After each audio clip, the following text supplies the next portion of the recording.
A devastating 7.8 magnitude earthquake has struck off the coast of the southern Philippines. At least 32 people have been killed and more than 100 others injured. The powerful tremor knocked out power lines and shattered infrastructure across the region. Emergency operations are aggressively underway as local authorities and rescue teams search for survivors. Meanwhile, aid agencies and leaders across the country are mobilizing urgent humanitarian relief to deploy basic necessities to the displaced families. Joining us today is Monsignor Pepe, Director of the Media Office for the Catholic Bishops' Conference of the Philippines. Monsignor, thank you so much for joining us. Thank you. Thank you for taking me. We are seeing devastating reports of many lives lost and extensive damage to infrastructure. What are you hearing directly from the ground? Well, the latest, as we already have more or less counted about 35 casualties and about 200 injuries. But the number is counting, is going on until this moment.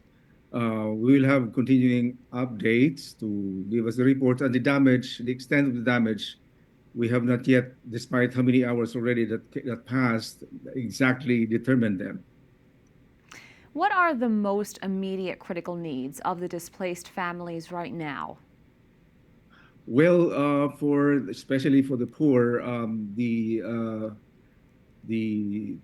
government, together with the church, the non-government organization, are trying to get to us first responders to what they need most, and in poorer areas, of course,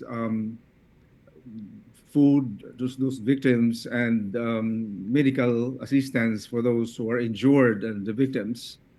This is what they immediately need at the moment.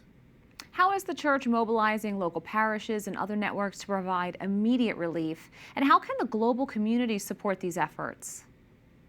A couple of hours ago, I was talking with the Archbishop Gilbert Garcia, the president of the Catholic Bishops' Conference of the Philippines, and he told me they were trying to mobilize local churches already in the Philippines, including now the Caritas Philippines, which is right there.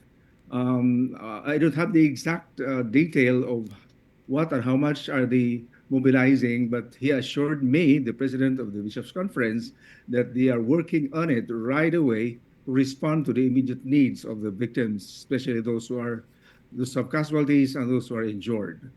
So getting information out, especially in some of those rural communities, is so key. Can you talk a little bit about how it's important to continue to have traditional radio in times like this? It is really very important. We have the Catholic radios in those areas. We have more or less Catholic radios complementing the private and the government radio. I'm talking about the AM radio stations that are existing, broadcasting right now in those areas.